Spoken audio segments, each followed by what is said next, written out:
Hello everyone, welcome to Internet Learning. Hope you all are doing well. So today we are going to start with chapter number 2 of class 9 civics, and the chapter's name is Constitutional Design. So first of all, if you haven't watched the earlier chapter, then please click on the I button. There you will find the playlist. And if you are new to the channel, then please subscribe it and don't forget to press the bell icon so that you never miss an update. So let's start with our today's chapter, that is Constitutional Design. तो इस chapter में हम constitution के बारे में जानने वाले हैं कि कॉन्स्टिट्यूशन क्या होता है, किस लिए वो ज़रूरी होता है, किस तरीके से बनता है, कौन लोग बनाते हैं। तो ये सारी चीज़ें हम इस चैप्टर में जानने वाले हैं। और बेसिकली ये वाली जो वीडियो होने वाली है वो एक इंट्रोडक्टरी वीडियो होने वाली है कि इस पूरे चैप्टर में हम क्या क्या चीज़ें पढ़ेंगे, right. So overview, we noted in the previous chapter that in a democracy the rulers are not free to do what they like. अब लास्ट चैप्टर में जब हम डेमोक्रेसी के फीचर्स पढ़ रहे थे तो उसमें एक फीचर हमने जो लास्ट वाला फीचर्स था उसमें हमने ये पढ़ा था कि कोई भी जो रूलर है वो अपनी मर्जी से कुछ भी काम नहीं कर सकता। किसी भी डेमोक्रेसी में जो रूलर है उसको लोगों के कुछ राइट्स की रिस्पेक्ट करनी होगी, लोगों को कुछ राइट्स दिए होंगे और फिर उन राइट्स को रिस्पेक्ट करना होगा, उन राइट्स को सपोर्ट करना होगा, उनको सेफगार्ड भी करना होगा एक डेमोक्रेसी में, right. So there are certain basic rules that the citizens and the government have to follow. तो एक डेमोक्रेसी में कुछ बेसिक रूल्स होते हैं, कुछ रेगुलेशंस होती हैं, गाइडलाइंस होती हैं जो कि citizens as well as government, मतलब कि जो आम जनता है और जो रूलर्स हैं, जो गवर्नमेंट है, उन्हें भी ये जो बेसिक रूल्स हैं वो फॉलो करने पड़ते हैं। All such rules together are called constitution. और इस तरीके के जितने भी रूल्स हैं उन सबको जब हम एक साथ जोड़ देते हैं, एक जगह पे इकट्ठा करके लिख देते हैं, तो वो क्या बनता है? कॉन्स्टिट्यूशन बनता है। As the supreme law of the country, the Constitution determines the rights of citizens, the powers of the government and how the government should function.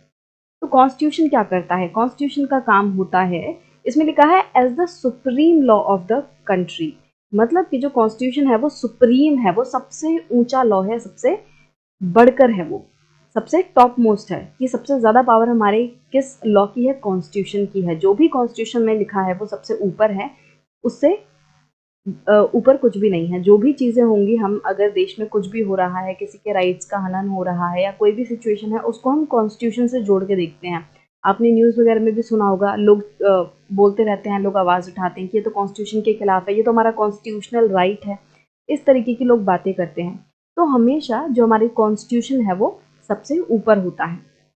तो एज सुप्रीम लॉ, मतलब सबसे ऊपर, सबसे बड़ा लॉ होने के नाते कॉन्स्टिट्यूशन क्या करता है? ये डिटरमाइन करता है कि लोगों के राइट क्या हैं, लोगों के अधिकार क्या हैं। हमने लास्ट चैप्टर में पढ़ा था कि जब फीचर्स थे उसमें देखा था कि लोगों के पास कुछ अधिकार होने चाहिए कि वो फ्रीली अपने आप को एक्सप्रेस कर सकें, फ्रीली वो पॉलिटिकली पार्टिसिपेट कर सकें। अगर गवर्नमेंट को क्रिटिसाइज करना है, अगर प्रोटेस्ट करना है, तो ये सारी चीज़ें वो फ्रीली कर सकें, इतने अधिकार होने चाहिए लोगों के पास। तो राइट्स ऑफ सिटीजन्स कहाँ पे हमें मिलते हैं? कॉन्स्टिट्यूशन में मिलते हैं। The powers of the government and how the government should function.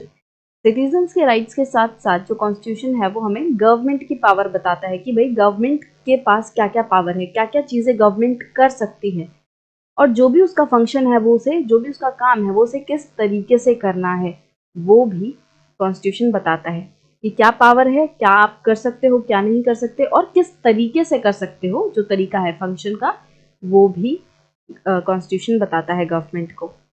In this chapter, we ask some basic questions about the constitutional design of a democracy. और इस चैप्टर में हम कुछ बेसिक क्वेश्चंस को पूछेंगे कॉन्स्टिट्यूशन से रिलेटेड कि एक डेमोक्रेसी में जो कॉन्स्टिट्यूशन है वो कैसे बनता है। So why do we need a constitution? तो सबसे इंपॉर्टेंट क्वेश्चन तो यही होगा कि अगर हम कॉन्स्टिट्यूशन पढ़ रहे हैं तो क्यों पढ़ रहे हैं, क्यों ज़रूरी है ये, क्यों किसी भी कंट्री में कॉन्स्टिट्यूशन चाहिए, स्पेशली जो डेमोक्रेसी है अगर कोई गवर्नमेंट, तो उसमें कॉन्स्टिट्यूशन क्यों चाहिए, हमें कॉन्स्टिट्यूशन की ज़रूरत क्यों है।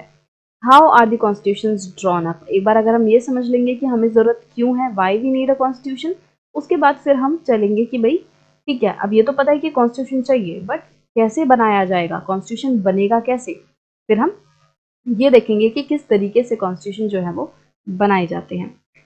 Who designs them and in what ways? कौन कॉन्स्टिट्यूशन को बनाता है, किस तरीके से बनाता है। What are the values that shape the constitution in democratic states? किन वैल्यूज पे कॉन्स्टिट्यूशन आधारित होता है। कुछ बेसिक प्रिंसिपल्स होते हैं, कुछ हमारे बेसिक मूल्य होते हैं, हमारे बिलीव्स होते हैं, जिनके बेसिस पे हम कोई भी चीज़ बनाते हैं, करते हैं। तो मतलब पूरा देश किन चीज़ों को फॉलो करता है, पूरे देश की क्या वैल्यूज़ हैं, उनके ऊपर कॉन्स्टिट्यूशन बेस्ड रहता है। तो ऐसी कौन सी ऐसी वैल्यूज़ हैं बेसिकली जिनके ऊपर कॉन्स्टिट्यूशन बेस्ड रहता है, जिसके ऊपर कॉन्स्टिट्यूशन को बनाया जाता है। Once a constitution is accepted, can we make changes later as required by the changing conditions.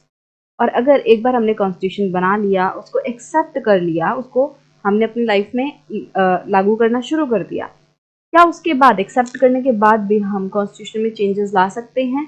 मतलब हमेशा ही जो वर्ल्ड है वो चेंज हो रहा है, तो ज़रूरी नहीं है कि आज से 50 साल पहले जो रूल्स और रेगुलेशंस थे वो आज भी एग्जैक्टली लागू हों। तो बदलते हुए माहौल के साथ क्या हम अपने कॉन्स्टिट्यूशन को चेंज कर सकते हैं? तो इस क्वेश्चन पे भी हम गौर करेंगे। One recent instance of designing constitution for a democratic state is that of South Africa.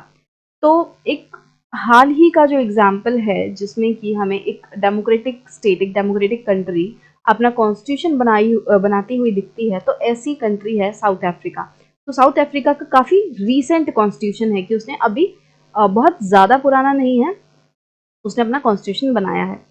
We begin this chapter by looking at what happened there and how the South Africans went about this task of designing their constitution.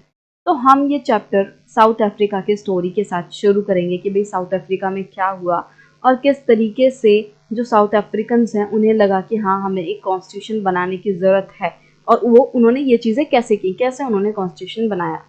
Then we turn to how the Indian constitution was made. जब हम Africa के बारे में समझ लेंगे, उसकी story पढ़ लेंगे, तब हम देखेंगे कि इंडियन कॉन्स्टिट्यूशन कैसे बनाया गया था। What is its foundational values are, हमारे इंडियन कॉन्स्टिट्यूशन की क्या फाउंडेशनल वैल्यूज हैं, किन मूल्यों पर वो आधारित है।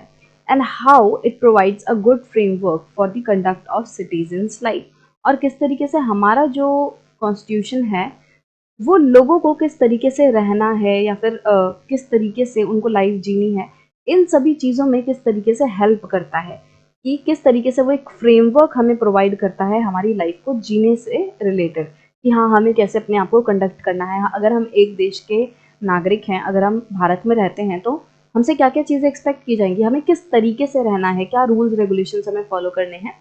तो ये जो पूरा फ्रेमवर्क है उसे समझेंगे। साथ ही साथ गवर्नमेंट के काम करने के तरीके से रिलेटेड जो भी फ्रेमवर्क है वो भी हम इस चैप्टर में देखेंगे।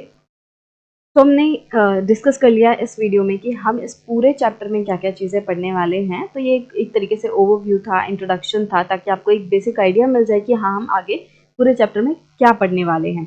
तो आप जो भी हम पढ़ेंगे उससे आप रिलेट करके चलोगे, आपको समझ आएगा कि हाँ, हम क्यों पढ़ रहे हैं, किन क्वेश्चन पे हमें ध्यान देना है। और अब नेक्स्ट वीडियो से हम इस चैप्टर को प्रॉपर्ली स्टार्ट करेंगे हमारे टॉपिक के साथ। फर्स्ट टॉपिक जो कि है democratic constitution in south Africa. तो साउथ अफ्रीका की स्टोरी पढ़ेंगे, वहाँ पे कॉन्स्टिट्यूशन कैसे बना, ये सारी चीज़ें हम नेक्स्ट सेक्शन से शुरू करेंगे।